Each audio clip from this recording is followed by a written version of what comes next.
Welcome back ಸ್ಪರ್ಧಾ ಮಿತ್ರರೇ. ಸ್ಪರ್ಧಾ ಕಣಜ KSP KPSC ಯೂಟ್ಯೂಬ್ ಚಾನಲ್ಗೆ ತಮಗೆ ಮೊದಲಿಗೆ ಸ್ವಾಗತ.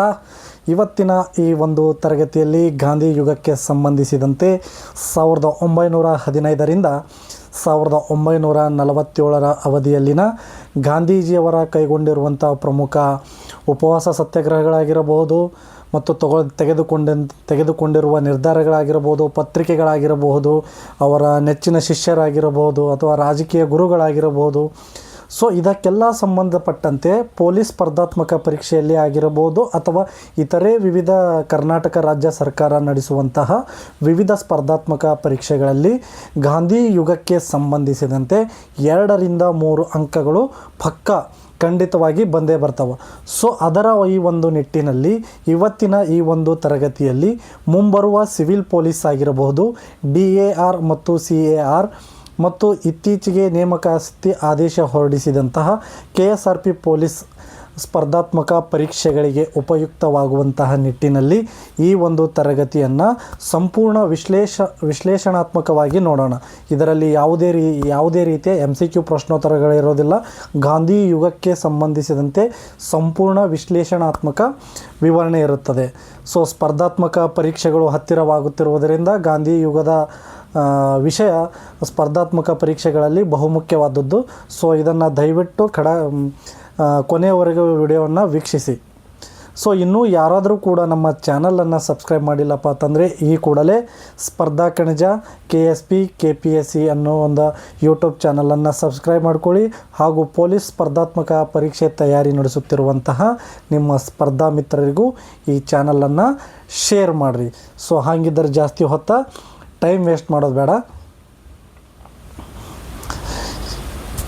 ಈ ಒಂದು ತರಗತಿಯಲ್ಲಿ ಏನೇನಿದೆ, ಗಾಂಧೀಜಿ ಯುಗ ಏಕೆ ಸ್ಪರ್ಧಾತ್ಮಕ ಪರೀಕ್ಷೆಯಲ್ಲಿ ಗಾಂಧೀಜಿ ಯುಗ ಏಕೆ ಮುಖ್ಯ ಮತ್ತು ಪೊಲೀಸ್ ಆಗಿರ್ಬೋದು, PSI ಆಗಿರಬಹುದು, ಆ ಒಂದು ದೃಷ್ಟಿಕೋನದಲ್ಲಿ ಯಾಕೆ ಗಾಂಧಿ ಯುಗ ಏಕೆ ಮುಖ್ಯ ಅಂತ ಕೇಳಲಾಗಿದೆ.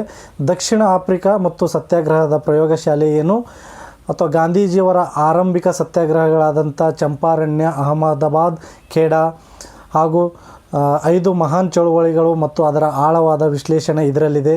ಗಾಂಧೀಜಿ ಮತ್ತು ಕರ್ನಾಟಕ, ಗಾಂಧೀಜಿಯವರು ಕರ್ನಾಟಕಕ್ಕೆ ಎಷ್ಟು ಬಾರಿ ಬಂದರು ಮತ್ತು ಕರ್ನಾಟಕದೊಂದಿನ ಅವರಿಗೆ ಒಡನಾಟ ಯಾವ ರೀತಿಯಲ್ಲಿತ್ತು ಅನ್ನೋದು ಈ ಒಂದು ತರಗತಿಯಲ್ಲಿದೆ. ಗಾಂಧೀಜಿಯವರ ಪತ್ರಿಕೆಗಳು ಮತ್ತು ಪುಸ್ತಕಗಳು ಮತ್ತು ಸಹಚರರು ಯಾರು ಎಂಬುದು ಇದರಲ್ಲಿ ಸಂಕ್ಷಿಪ್ತವಾಗಿ ತಿಳಿಸಿಕೊಡಲಾಗಿದೆ. ಇವು ಪೊಲೀಸ್ ಮತ್ತು ಈ ಬಾರಿ KEAದವರು ನಡೆಸುತ್ತಿರುವುದರಿಂದ ಪೊಲೀಸ್ ಸ್ಪರ್ಧಾತ್ಮಕ ಪರೀಕ್ಷೆಗಳು ವಿಭಿನ್ನ ರೀತಿಯಲ್ಲಿ ಪ್ರಶ್ನೋತ್ತರಗಳನ್ನು ಕೇಳುವ ಆಗಿರುವುದರಿಂದ ಇದರಲ್ಲಿ ವಿಮರ್ಶಾತ್ಮಕವಾದಂಥ ಆಯಾಮಗಳು ಮತ್ತು ಮಾದರಿಯ ಉತ್ತರಗಳನ್ನು ಕೂಡ ನೀಡಲಾಗಿರುತ್ತದೆ. ಸೊ ಗಾಂಧೀಜಿ ಯುಗ ಏಕೆ ಮುಖ್ಯ? ಪ್ರತಿ ವರ್ಷ KS ಪ್ರಿಲಿಮ್ಸ್ನಲ್ಲಿ 5 ರಿಂದ 7 ಪ್ರಶ್ನೆಗಳು ಈ ಅಧ್ಯಾಯದಿಂದಲೇ ಬರ್ತವೆ. KSಗೆ ಬರ್ತಾವಂದ್ರೆ ಇನ್ನು PCಗೆ ಬರಲ್ಲವ. PCಗೂ ಖಂಡಿತವಾಗಿ ಗಾಂಧಿ ಯುಗದಿಂದ ಒಂದು 2-3 ಪ್ರಶ್ನೋತ್ತರಗಳು ಬಂದೇ ಬರ್ತವೆ. ಸೊ ಕರ್ನಾಟಕ ಇತಿಹಾಸದೊಂದಿಗೆ ನೇರ ಸಂಬಂಧ ಇದೆ ಗಾಂಧೀಜಿಯವರಿಗೆ. ಅದು ಯಾವುದಪ್ಪ ಅಂದ್ರೆ 1924ರ ಬೆಳಗಾವಿ ಕಾಂಗ್ರೆಸ್ ಅಧಿವೇಶನ. ಸೊ ಅದನ್ನು ಹೊರತುಪಡಿಸಿ ಕರ್ನಾಟಕಕ್ಕೆ ಗಾಂಧೀಜಿಯವರು 3-4 ಬಾರಿ ಬಂದು ಹೋಗ್ತಾರೆ. ಸೊ ದಕ್ಷಿಣ ಆಫ್ರಿಕಾ 1893ರಿಂದ 1914ರ ಅವಧಿಯಲ್ಲಿನ ಗಾಂಧೀಜಿಯವರು ದಕ್ಷಿಣ ಆಫ್ರಿಕಾದಲ್ಲಿರ್ತಾರೆ. ಅಲ್ಲಿ ಯಾವ ರೀತಿಯಾದಂತಹ ಗಾಂಧೀಜಿಯವರ ಜೀವನ ಇತ್ತು ಅನ್ನೋದನ್ನು ಇಲ್ಲಿ ನೋಡೋಣ. 1893ರಲ್ಲಿ ವಕೀಲರಾಗಿ ದಕ್ಷಿಣ ಆಫ್ರಿಕೆ ವಕೀಲರಾಗಿ ಒಂದು ವಿದ್ಯಾಭ್ಯಾಸ ಕಲಿಯೋಕ್ಕೆ ಹೋಗಿರ್ತಾರೆ ದಕ್ಷಿಣ ಆಫ್ರಿಕಾದಲ್ಲಿ. ಪೀಟರ್ ಮರಿಟ್ಸ್ಬರ್ಗ್ ರೈಲು ನಿಲ್ದಾಣದಲ್ಲಿ ಗಾಂಧೀಜಿಯವರಿಗೆ ಅವಮಾನ ಆಗುತ್ತೆ. ಸತ್ಯಾಗ್ರಹದ ಮೊದಲ ಪ್ರಯೋಗ 1906ರಲ್ಲಿ ಏಷ್ಯಾಟಿಕ್ ಆರ್ಡಿನೆನ್ಸ್ ವಿರುದ್ಧ ಅವರು ಮೊದಲ ಸತ್ಯಾಗ್ರಹವನ್ನು ಪ್ರಾರಂಭ ಮಾಡ್ತಾರೆ. ಗಾಂಧೀಜಿಯವರು ಸ್ಥಾಪಿಸಿದ ಆಶ್ರಮ ಯಾವುದಪ್ಪ ಅಂತಂದ್ರೆ ದಕ್ಷಿಣ ಆಫ್ರಿಕಾದಲ್ಲಿ ಫಿನಿಕ್ಸ್ ಆಶ್ರಮ 1904ರಲ್ಲಿ ಸ್ಥಾಪನೆ ಮಾಡ್ತಾರೆ. ಟಾಲ್ಸ್ಟಾಯ್ ಫಾರ್ಮನ್ನು 1910ರಲ್ಲಿ ಅದು ಕೂಡ ದಕ್ಷಿಣ ಆಫ್ರಿಕಾದಲ್ಲೇ ಸ್ಥಾಪಿಸ್ತಾರೆ. ಇವರು ದಕ್ಷಿಣ ಆಫ್ರಿಕಾದಲ್ಲಿ ಸ್ಥಾಪಿಸಿದ ಪತ್ರಿಕೆ ಯಾವುದಂತ ಕೇಳ್ತಾರೆ. ಗಾಂಧೀಜಿಯವರು ದಕ್ಷಿಣ ಆಫ್ರಿಕಾದಲ್ಲಿರಬೇಕಾದರೆ ಸ್ಥಾಪಿಸಿದ ಪತ್ರಿಕೆ ಯಾವುದು ಅಂತಂದರೆ ಇಂಡಿಯನ್ ಒಪಿನಿಯನ್. 1903ರಲ್ಲಿ ಈ ಪತ್ರಿಕೆಯನ್ನು ಹೊರತರುತ್ತಾರೆ. ಅವರು ದಕ್ಷಿಣ ಆಫ್ರಿಕಾದಲ್ಲಿ ಗಾಂಧೀಜಿಯವರು ಕಲಿತಂಥ ಪಾಠಗಳೇನಪ್ಪ ಅಂತಂದ್ರೆ ಅಹಿಂಸಾತ್ಮಕ ಪ್ರತಿರೋಧ ಮತ್ತು ಸಮುದಾಯದ ಸಂಘಟನೆಗಳನ್ನು ಅವರು ದಕ್ಷಿಣ ಆಫ್ರಿಕಾದಲ್ಲೇ ಕಲಿಯುತ್ತಾರೆ.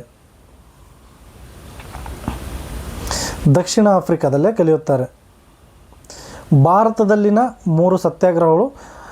ಗಾಂಧೀಜಿಯವರ ಭಾರತದಲ್ಲಿನ ಮೊದಲ 3 ಸತ್ಯಾಗ್ರಹಗಳು ಪರೀಕ್ಷೆಗೆ ಅತ್ಯಮೂಲ್ಯವಾದದ್ದು. ಇವು ನೀವು ಖಡಾಖಂಡಿತವಾಗಿ ಪರೀಕ್ಷೆಯಲ್ಲಿ ನೆನಪಿಡಬೇಕಾದಂಥ ಅಂಶಗಳಾಗಿರ್ತವೆ. ಇದನ್ನು ಮಿಸ್ ಮಾಡಬೇಡ್ರಿ. ಇದರಲ್ಲಿ ಯಾವುದಾದ್ರೂ ಒಂದು ಕೇಳ್ತಾರೆ. ಯಾಕಂದರೆ ಗಾಂಧೀಜಿ ಮೊದಲ ಬಾರಿಗೆ ನಡೆಸಿದಂಥ ಉಪವಾಸ ಸತ್ಯಾಗ್ರಹಗಳಿವು. ಸೊ ಇದರ ನೀವೊಂದು ಕೋಡ್ ವರ್ಡ್ನು ಮಾಡ್ಕೋಬೋದು. ಚಂಪಾರಣ್ಯ, ಅಹಮದಾಬಾದ್ ಅಥವಾ ಖೇಡಾ. ಇಲ್ಲಿ ಮೂರನ್ನು ಒಂದೇ ಸಲ ನೆನಪಾಗಿ ಇಡಲಿಕ್ಕಾಗಲಿಲ್ಲ ಅಂದರೆ ಒಂದು ಕೋಡ್ ವರ್ಡ್ನ ಬಳಸಿ ನೀವು ಇದನ್ನು ಕ್ರಮವಾಗಿ ಹೇಳ್ಕೊಬೋದು. ಚಂಪಾ ಅಹಮದಾಬಾದ್ನಲ್ಲಿ ಖೆಡ್ಡಾ ತೋಡಿದಳು ಅಂದರೆ ಇದು ನಿಮಗೆ ಸರಿಯಾದ ಒಂದು ಕೋಡ್ ವರ್ಡ್ ಆಗ್ಬೋದು. ಚಂಪಾ ಅಹಮದಾಬಾದ್ನಲ್ಲಿ ಖೆಡ್ಡಾ ತೋಡಿದಳು.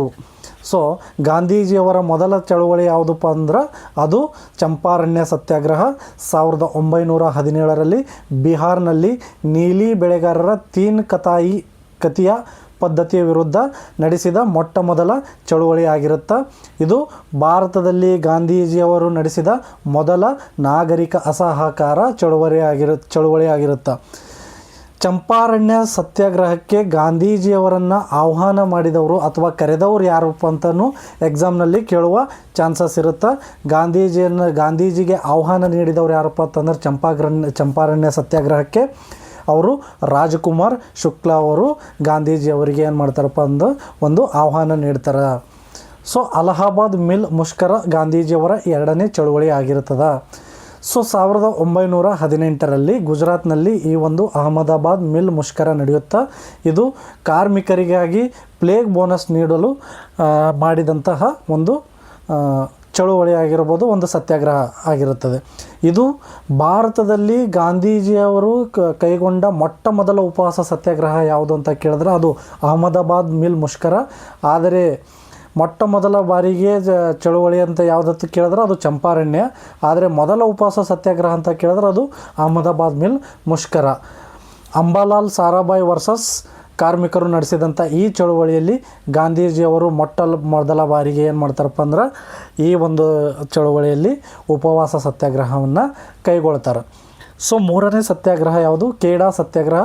ಇದು ಕೂಡ 1918ರಲ್ಲಿ ಗುಜರಾತ್ನಲ್ಲೇ ನಡೀತದೆ. ಇದು ಬೆಳೆ ವಿಫಲ ಮತ್ತು ಕಂದಾಯ ಇದರ ಬಗ್ಗೆ ಒಂದು ಕಂದಾಯ ಮನ್ನದ ಬಗ್ಗೆ ನಡೆದಂತಹ ಒಂದು ಚಳುವಳಿ ಆಗಿರುತ್ತದೆ. ಇದು ಗಾಂಧೀಜಿಯವರ ಮೊದಲ ನಿಜವಾದ ಸತ್ಯಾಗ್ರಹ ಅಂತ ಕರೆಯಲಾಗುತ್ತದೆ. ಇದರಲ್ಲಿ ಗಾಂಧೀಜಿಯವರೊಂದಿಗೆ ಸರ್ದಾರ್ ಪಟೇಲರು ಕೂಡ ಭಾಗವಹಿಸಿರ್ತಾರೆ. ಖೇಡಾ ಸತ್ಯಾಗ್ರಹದಲ್ಲಿ ಗಾಂಧೀಜಿಯವರೊಂದಿಗೆ ಭಾಗವಹಿಸಿದ ಓರ್ವ ನಾಯಕ ಯಾರು ಅಂತ ಕೇಳಿದ್ರೆ ಅದು ಸರ್ದಾರ್ ವಲ್ಲಭಾಯ್ ಪಟೇಲ್ ಅವರು ಗಾಂಧೀಜಿಯವರ ಈ ಒಂದು ಖೇಡಾ ಸತ್ಯಾಗ್ರಹದಲ್ಲಿ ಅವರು ಕೂಡ ಪಾಲ್ಗೊಂಡಿರ್ತಾರೆ. ಸೊ ಆಗಲೇ ಹೇಳಿದ್ದೆ ನಿಮಗೆ ಈ 3 ಅನುಕ್ರಮವಾಗಿ ನಿಮಗೆ ಗೊತ್ತಿರಬೇಕು. ಚಂಪಾ ಅಹಮದಾಬಾದ್ನಲ್ಲಿ ಖೆಡ್ಡಾ ತೋಡಿದಳು ಅಂದರೆ ಈ ಮೂರು ಚಳುವಳಿಗಳು ಸ್ಪರ್ಧಾತ್ಮಕ ಪರೀಕ್ಷೆಗಳಿಗೆ ಅತಿ ಅಮೂಲ್ಯವಾಗಿರ್ತವೆ. ಸೊ ಗಾಂಧೀಜಿಯವರ ಮಹಾನ್ ಚಳುವಳಿಗಳ ಪೈಕಿ ಮೊದಲನೇದು ಯಾವುದಪ್ಪ ಅಂತಂದ್ರೆ ಅಸಹಕಾರ ಚಳುವಳಿ. 1920ರಿಂದ 1922ರವರೆಗೆ ಅಸಹಕಾರ ಚಳುವಳಿಯನ್ನು ಕೈಗೊಳ್ಳಲಾಗುತ್ತದೆ. ಅಸಹಕಾರ ಚಳುವಳಿಗೆ ಮುಖ್ಯ ಕಾರಣಗಳೇನಪ್ಪ ಅಂತಂದ್ರೆ ರೌಲತ್ ಕಾಯ್ದೆ. 1919ರ ರೌಲತ್ ಕಾಯ್ದೆಯಿಂದ ಜಲಿಯನ್ ವಾಲಾಬಾಗ್ ಹತ್ಯಾಕಾಂಡ ಆಗುತ್ತೆ ಮತ್ತು ಖಿಲಾಫತ್ ಚಳುವಳಿಗೂ ಕೂಡ ಅನ್ಯಾಯ ಆಗಿರೋದರಿಂದ ಈ ಒಂದು ಅಸಹಕಾರ ಚಳುವಳಿಯನ್ನು ಗಾಂಧೀಜಿಯವರು ಕೈಗೊಳ್ತಾರೆ. ಕಾರ್ಯಕ್ರಮ ಬಿರುದು ವಾಪಸ್ ನೀಡ್ತಾರೆ. ಸರ್ಕಾರಿ ಶಾಲೆಗಳಿಗೆ ಬಹಿಷ್ಕಾರ ಹಾಕ್ತಾರೆ, ನ್ಯಾಯಾಲಯಕ್ಕೆ ಬಹಿಷ್ಕಾರ ಹಾಕ್ತಾರೆ ಮತ್ತು ವಿದೇಶ ಬಟ್ಟೆಗಳಿಗೆ ಬಹಿಷ್ಕಾರ ಹಾಕ್ತಾರೆ ಮತ್ತು ಚರಕ ಖಾದಿಗಳಿಗೆ ಒತ್ತನ್ನು ನೀಡಲಾಗುತ್ತದೆ. ಹೆಗ್ಗುರುತುಗಳು ಹಿಂದೂ ಮುಸ್ಲಿಂ ಐಕ್ಯತೆಗೆ ಸುವರ್ಣ ಯುಗ ಅಂತ ಕರಿಬೋದು ಈ ಒಂದು ಅಸಹಕಾರ ಚಳುವಳಿ. ಭಾರತದ ಮೊದಲ ಜನಾಂದೋಲನದ ಒಂದು ಪ್ರಮುಖ ಘಟ್ಟವಾಗಿರುತ್ತೆ. ಅಂತ್ಯ ಚೌರಿ ಚೌರ ಘಟನೆ. ಅಸಹಕಾರ ಚಳುವಳಿಯ ಅಂತ್ಯ ಹೇಗಾಯ್ತಪ್ಪ ಅಂತಂದ್ರೆ ಅದು ಚೌರಿ ಚೌರ ಘಟನೆ ಫೆಬ್ರವರಿ 5, 1922ರಲ್ಲಿ ಅಸಹಕಾರ ಚಳುವಳಿ ನಡೆಸುತ್ತಿರುವಂತಹ ಜನರ ಮೇಲೆ ಏನು ಮಾಡ್ತಾರಪ್ಪ ಅಂದ್ರೆ ಏಕಾಏಕಿ ಬ್ರಿಟಿಷ್ ಪೊಲೀಸ್ನವರು ಏನು ಮಾಡ್ತಾರಪ್ಪ ಅಂದ್ರೆ ಗುಂಡಿನ ದಾಳಿಗಳನ್ನು ಮಾಡಿರೋದರಿಂದ ಕೋಪಗೊಂಡ ಜನರು ಏನು ಮಾಡ್ತಾರಪ್ಪ ಅಂತಂದ್ರೆ ಪೊಲೀಸ್ ಠಾಣೆಗೆ ನುಗ್ಗಿ 22 ಪೊಲೀಸರನ್ನು ಸಜೀವ ದಹನ ಮಾಡ್ತಾರೆ. ಸೊ ಹಾಗಾಗಿ ಈ ಚಳುವಳಿಯನ್ನು ಗಾಂಧೀಜಿಯವರು ಹಿಂಪಡಿತಾರೆ. ಎಷ್ಟರಲ್ಲಿ? 1922ರಲ್ಲಿ ಗಾಂಧೀಜಿಯವರ ಅಸಹಕಾರ ಚಳುವಳಿಯನ್ನು ಹಿಂಪಡಿತಾರೆ. ಎರಡನೇ ಮಹಾನ್ ದೊಡ್ಡ ಅತಿ ಚಳುವಳಿಯಪ್ಪ ಅಂದರೆ ಅದು ನಾಗರಿಕ ಅಸಹಕಾರ ಚಳುವಳಿ. 1930ರಿಂದ 1934ರವರೆಗೆ ಈ ಒಂದು ಚಳುವಳಿ ನಡೀತದೆ.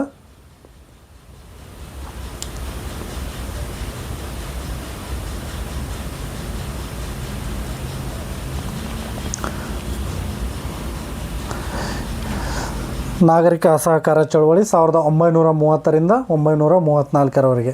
ಹಿನ್ನೆಲೆ ಸೈಮನ್ ಆಯೋಗದ ಬಹಿಷ್ಕಾರ 1928, ಲಾಹೋರ್ನಲ್ಲಿ ಪೂರ್ಣ ಸ್ವರಾಜ್ಯದ ಘೋಷಣೆ 1929, ದಂಡಿ ಯಾತ್ರೆ ಮಾರ್ಚ್ 12ರಿಂದ ಏಪ್ರಿಲ್ 6, 1930ರಂದು ಸಬರಾಮತಿಯಿಂದ ದಂಡಿಯವರೆಗೆ 385 ಕಿಲೋಮೀಟರ್ಗಳವರೆಗೆ ಗಾಂಧೀಜಿಯವರು ತಮ್ಮ 78 ಅನುಯಾಯಿಗಳೊಂದಿಗೆ ದಂಡಿ ಸತ್ಯಾಗ್ರಹ ಅಥವಾ ದಂಡಿ ಮಾರ್ಚನ್ನು ಕೈಗೊಳ್ತಾರೆ.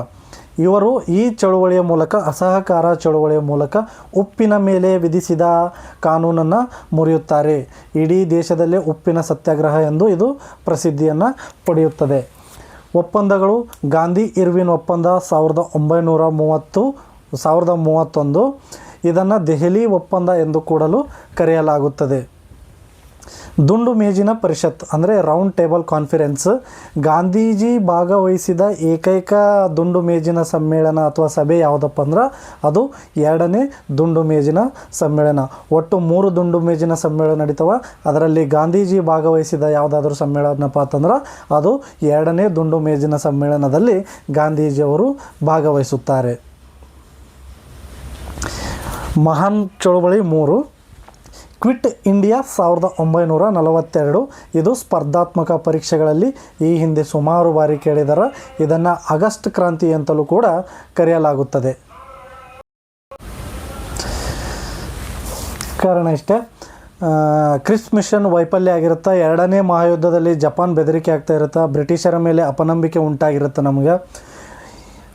ಕ್ವಿಟ್ ಇಂಡಿಯಾ ಚಳುವಳಿಯ ಪ್ರಮುಖ ಘೋಷಣೆ ಬಾಂಬೆಯ ಗೋವಾಲಿಯಾ ಟ್ಯಾಂಕ್ ಮೈದಾನದಲ್ಲಿ ಆಗಸ್ಟ್ 8ರಂದು 1942 ಆಗಸ್ಟ್ 8, 1942 ಬಾಂಬೆಯಲ್ಲಿರುವಂಥ ಗೋವಾಲಿಯಾ ಟ್ಯಾಂಕ್ ಮೈದಾನದಲ್ಲಿ ಮಾಡು ಇಲ್ಲವೇ ಮಡಿ, ಡೂ ಆರ್ ಡೈ ಎಂಬ ಗಾಂಧೀಜಿಯವರು ಒಂದು ಘೋಷಣೆಯನ್ನು ಕೂಗುತ್ತಾರೆ. ನಾಯಕರಿಲ್ಲದ ಚಳುವಳಿ ಅಂತ ಕೂಡ ಇದನ್ನು ಕರೀತಾರೆ. ಆಗಸ್ಟ್ 9ರ ಬೆಳಗ್ಗೆ ಎಲ್ಲ ನಾಯಕರನ್ನು ಬ್ರಿಟಿಷರು ಬಂಧನ ಮಾಡ್ತಾರೆ. ಆಗ ಗಾಂಧೀಜಿಯವರಿಗೆ ಈ ಸಮಯದಲ್ಲಿ ಆಗಾ ಖಾನ್ ಅರಮನೆಯಲ್ಲಿ ಇರಿಸಲಾಗುತ್ತದೆ. ಜನರ ಚಳುವಳಿ, ವಿದ್ಯಾರ್ಥಿ, ರೈತರು, ಸಮಾನಾಂತರ ಸರ್ಕಾರಗಳು, ಇನ್ನಿತ ಸರ್ಕಾರಗಳನ್ನು ಸೇರಿ ಒಂದು ಕ್ವಿಟ್ ಇಂಡಿಯಾ ಮೂವ್ಮೆಂಟನ್ನು ಹಾಗೆ ಮುನ್ನಡೆಸ್ಕೊಂಡು ಹೋಗ್ತಾರೆ. ಗಾಂಧೀಜಿ ಮತ್ತು ಕರ್ನಾಟಕ, ಇದು KS ಬ್ರಹ್ಮಾಸ್ತ್ರ ಆಗಿರ್ಬೋದು. ಸೊ ಸ್ಪರ್ಧಾತ್ಮಕ ಪರೀಕ್ಷೆಯಲ್ಲಿ ಗಾಂಧೀಜಿ ಮತ್ತು ಕರ್ನಾಟಕದೊಂದಿಗಿನ ಒಡನಾಟ ಯಾವ ರೀತಿ ಇತ್ತು, ಕರ್ನಾಟಕಕ್ಕೆ ಸಂಬಂಧಿಸಿದಂತೆ ಗಾಂಧೀಜಿಯವರ ಪಾತ್ರ ಏನು ಅನ್ನೋದನ್ನು ಈ ಒಂದು ಇದರಲ್ಲಿ ನೋಡೋಣ. ಗಾಂಧೀಜಿ ಕರ್ನಾಟಕಕ್ಕೆ ಒಟ್ಟು 4 ಬಾರಿ ಭೇಟಿ ನೀಡ್ತಾರೆ. 1920, 1924, 1927, 1934. ಗಾಂಧೀಜಿಯವರು ಕರ್ನಾಟಕದಲ್ಲಿ ನಡೆದಂತಹ ಬೆಳಗಾವಿ ಕಾಂಗ್ರೆಸ್ ಅಧಿವೇಶನ 1924ರಲ್ಲಿ ನಡೆದಂಥ ಬೆಳಗಾವಿ ಕಾಂಗ್ರೆಸ್ ಅಧಿವೇಶನದ ಅಧ್ಯಕ್ಷತೆ ವಹಿಸಿದರು. ಆದರೆ ಗಾಂಧೀಜಿ ಅಧ್ಯಕ್ಷತೆ ವಹಿಸಿದ ಏಕೈಕ ಕಾಂಗ್ರೆಸ್ ಅಧಿವೇಶನ ಯಾವುದು ಅಂತಲೂ ಕೇಳಿದರೆ ಸ್ಪರ್ಧಾತ್ಮಕ ಪರೀಕ್ಷೆಗಳಲ್ಲಿ ಅದು ಬೆಳಗಾವಿ ಕಾಂಗ್ರೆಸ್ ಅಧಿವೇಶನ. ಇದು ಬೆಳಗಾವಿಯ ವೀರಸೌಧದಲ್ಲಿ ನಡೆಯಿತು. ಇದರ ಕಾರ್ಯದರ್ಶಿ ಯಾರು ಆಗಿರ್ತಾರಪ್ಪ ಅಂತಂದ್ರೆ ಜವಾಹರ್ಲಾಲ್ ನೆಹರು ಆಗಿರ್ತಾರೆ. ಇವರು ಹುಬ್ಬಳ್ಳಿ ಧಾರವಾಡದಲ್ಲಿ ಖಾದಿ ಮತ್ತು ರಾಷ್ಟ್ರೀಯ ಶಾಲೆಗಳ ಪ್ರಚಾರ ಮಾಡ್ತಾರೆ ಗಾಂಧೀಜಿಯವರು. ಮೈಸೂರು ರಾಜ್ಯದಲ್ಲಿ ಗಾಂಧೀಜಿ ಪ್ರಭಾವ ಮತ್ತು ಮೈಸೂರು ಕಾಂಗ್ರೆಸ್ ಸ್ಥಾಪನೆಗೆ ಗಾಂಧೀಜಿಯವರ ಪ್ರೇರಣೆಯಾಗಿರ್ತಾರೆ. ಗಾಂಧೀಜಿಯವರ ಪುಸ್ತಕಗಳು, ಬರಹಗಳು ಮತ್ತು ಸಹಚರರು ಯಾರು ಅನ್ನೋದನ್ನು ನೋಡೋಣ. ಗಾಂಧೀಜಿಯವರ ಪುಸ್ತಕಗಳು: ಹಿಂದ್ ಸ್ವರಾಜ್ 1909, ಸತ್ಯದೊಂದಿಗೆ ನನ್ನ ಪ್ರಯೋಗಗಳು. ಇದು ಸ್ಪರ್ಧಾತ್ಮಕ ಪರೀಕ್ಷೆಗಳಲ್ಲಿ ಕೇಳಿದಾರೆ. ಇದು ಕನ್ನಡದಲ್ಲಿ ಕೊಟ್ಟಿದ್ದೀನಿ. ಆದರೆ ಎಕ್ಸ್ಪಿರಿಮೆಂಟಲ್ ವಿತ್ ಮೈ ಟ್ರೂತ್ ಅಂತಿದೆಯಲ್ಲ, ಎಕ್ಸ್ಪೆರಿಮೆಂಟಲ್ ವಿತ್ ಮೈ ಟ್ರೂತ್ ಅಂತಿದೆಯಲ್ಲ, ಗಾಂಧೀಜಿಯವರ ಆತ್ಮಕಥನ 1927ರಲ್ಲಿ ಬರೆಯಲಾಗುತ್ತಾ. ಇದನ್ನು ನೋಟ್ ಮಾಡ್ಕೊಳ್ಳಿ. ಇದು ಸ್ಪರ್ಧಾತ್ಮಕ ಪರೀಕ್ಷೆಯಲ್ಲಿ ಕೇಳಲಾಗಿರುವಂತಹ ಪ್ರಶ್ನೆ. ಎಕ್ಸ್ಪೆರಿಮೆಂಟಲ್ ವಿತ್ ಮೈ ಟ್ರೂತ್ ಅಂತೇಳಿ, ಸತ್ಯದೊಂದಿಗೆ ನನ್ನ ಪ್ರಯೋಗಗಳು ಆತ್ಮಕಥೆ ಆಗಿರುತ್ತೆ ಗಾಂಧೀಜಿಯವ್ರದ್ದು. ಪತ್ರಿಕೆಗಳು ಇಂಡಿಯನ್ ಒಪಿನಿಯನ್, ಅದು ದಕ್ಷಿಣ ಆಫ್ರಿಕಾದಲ್ಲಿ ಸ್ಥಾಪನೆ ಮಾಡ್ತಾರೆ. ಮತ್ತು ಭಾರತದಲ್ಲಿ ತೆರೆದಂಥ ಪತ್ರಿಕೆಗಳು ಯಾವುದಪ್ಪ ಅಂತಂದ್ರೆ ಯಂಗ್ ಇಂಡಿಯಾ, ಹರಿಜನ ಮತ್ತು ನವಜೀವನ್. ಸೊ ಗಾಂಧೀಜಿಯವರ ಪ್ರಮುಖ ಶಿಷ್ಯರು ಯಾರಪ್ಪ ಅಂತಂದ್ರೆ ಸರ್ದಾರ್ ವಲ್ಲಭಾಯ್ ಪಟೇಲ್ರವರು ಖೇಡಾ ಸತ್ಯಾಗ್ರಹದಲ್ಲಿ ಅವರೊಂದಿಗೆ ಭಾಗವಹಿಸಿರ್ತಾರೆ. ಇನ್ನು ನೆಹರು ಅವರು, ಚಂದ್ರಶೇಖರ್ ಆಜಾದ್, ರಾಜೇಂದ್ರ ಪ್ರಸಾದ್ ಮತ್ತು ವಿನೋಬಾ ಭಾವೆ. ಗಾಂಧೀಜಿಯವರು ಕೊಟ್ಟ ಬಿರುದುಗಳು ಸರ್ದಾರ್ ವಲ್ಲಭಾಯ್ ಪಟೇಲ್ ಅವರಿಗೆ ಸರ್ದಾರ್ ಎಂದು ಬಿರುದು ನೀಡಿದವರೇ ಗಾಂಧೀಜಿ. ಸೊ ಮಹಾತ್ಮ ಅಂತ ಗಾಂಧೀಜಿಯವರಿಗೆ ಬಿರುದು ನೀಡಿದವರು ಯಾರಪ್ಪ ಅಂದ್ರೆ ರವೀಂದ್ರನಾಥ್ ಟ್ಯಾಗೋರ್ ಅವರು ನೀಡ್ತಾರೆ. ಇನ್ನು ಗಾಂಧೀಜಿಯವರಿಗೆ ರಾಷ್ಟ್ರಪಿತ ಎಂಬ ಬಿರುದು ಯಾರು ನೀಡ್ತಾರಪ್ಪ ಅಂದ್ರೆ ಅದು ಸುಭಾಷ್ ಚಂದ್ರ ಬೋಸ್ ಅವರು ಗಾಂಧೀಜಿಯವರಿಗೆ ನೀಡಿದಂತಹ ಬಿರುದು.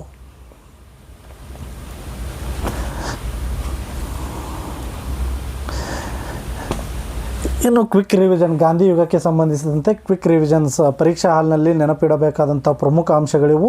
ಒಂದು ಸಲ ಕಣ್ಣಾಯಿಸ್ಕೊಂಡು ಬರೋಣ. ವರ್ಷಗಳು ಕ್ರಮ: 1917 ಚಂಪಾರಣ್ಯ ಸತ್ಯಾಗ್ರಹ, ಮೊದಲ ಸತ್ಯಾಗ್ರಹ. ಎರಡನೇ ಸತ್ಯಾಗ್ರಹ 1918 ಅಹಮದಾಬಾದ್ ಗಿರಣಿ ಮುಷ್ಕರ. 1919 ಖೇಡಾ ಸತ್ಯಾಗ್ರಹ ಮತ್ತು ರೌಲತ್ ಕಾಯ್ದೆಯಿಂದ ಆಗಿರ್ತದೆ. 1920 non cooperation movement. 1930 civil disobedient movement. 1942 quit India movement. ಇವು ಗಾಂಧೀಜಿಯವರು ಕೈಗೊಂಡಂತಹ ಪ್ರಮುಖ ಚಳುವಳಿಯಾಗಿರ್ತವೆ, ನೆನಪಿಡಿ. 1917, 18, 19, 20, 30, 42 ಅನುಕ್ರಮವಾಗಿ ನೆನಪಿಡ್ರಿ. ಒಪ್ಪಂದಗಳು: ಗಾಂಧಿ ಇರ್ವಿನ್ ಒಪ್ಪಂದ 1931ರಲ್ಲಿ ಆಗುತ್ತೆ. ಇನ್ನು ಪೂನಾ ಒಪ್ಪಂದ 1932ರಲ್ಲಿ ಆಗುತ್ತೆ. ಗಾಂಧೀಜಿಯವರು ಮತ್ತು ಅಂಬೇಡ್ಕರ್ ಅವರ ನಡುವೆ ನಡೆದಂತಹ ಒಪ್ಪಂದವೇ ಪೂನಾ ಒಪ್ಪಂದ. ಅದು ಯರವಾಡದ ಜೈಲಿನಲ್ಲಿ ನಡೆದಂಥ ಒಪ್ಪಂದವಾಗಿರುತ್ತೆ. ಇದು ಪುಣೆ ಯರವಾಡದ ಜೈಲಿನಲ್ಲಿ ನಡೆದಂಥ ಒಪ್ಪಂದ. ಗಾಂಧೀಜಿಯವರು ಮೇಲ್ವರ್ಗದ ಹಿಂದೂಗಳ ಬಗ್ಗೆ ಒಂದು ಚರ್ಚೆ ಮಾಡ್ತಾ ಇರ್ತಾರೆ. ಅಂಬೇಡ್ಕರ್ ಅವರು ಕೆಳವರ್ಗದ ಮತ್ತು ದಲಿತ ಸಮುದಾಯದವರ ಕುರಿತು ಚರ್ಚೆ ಮಾಡ್ತಾ ಇರ್ತಾರೆ. ಸೊ ಹಾಗಾಗಿ ಈ ಒಂದು ಒಪ್ಪಂದ ಪುಣೆಯ ಯರವಾಡದ ಜೈಲಿನಲ್ಲಿ ನಡೆಸಲಾಗುತ್ತದೆ.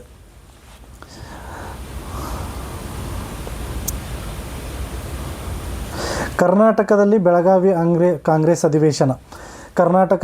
ಬೆಳಗಾವಿ ಕಾಂಗ್ರೆಸ್ ಅಧಿವೇಶನ ಕರ್ನಾಟಕದಲ್ಲಿ ಗಾಂಧೀಜಿ ಕೈಗೊಂಡಂಥ ಅಧ್ಯಕ್ಷತೆ ವಹಿಸಿಕೊಂಡಂಥ ಭಾರತದಲ್ಲಿ ಕಾಂಗ್ರೆಸ್ ಅಧಿವೇಶನವನ್ನು ಅಧ್ಯಕ್ಷತೆ ವಹಿಸಿಕೊಂಡಂಥ ಏಕೈಕ ಕಾಂಗ್ರೆಸ್ ಅಧಿವೇಶನ ಯಾವುದಪ್ಪ ಅಂದ್ರೆ ಅದು ಬೆಳಗಾವಿ ಕಾಂಗ್ರೆಸ್ ಅಧಿವೇಶನ 1924ರಲ್ಲಿ.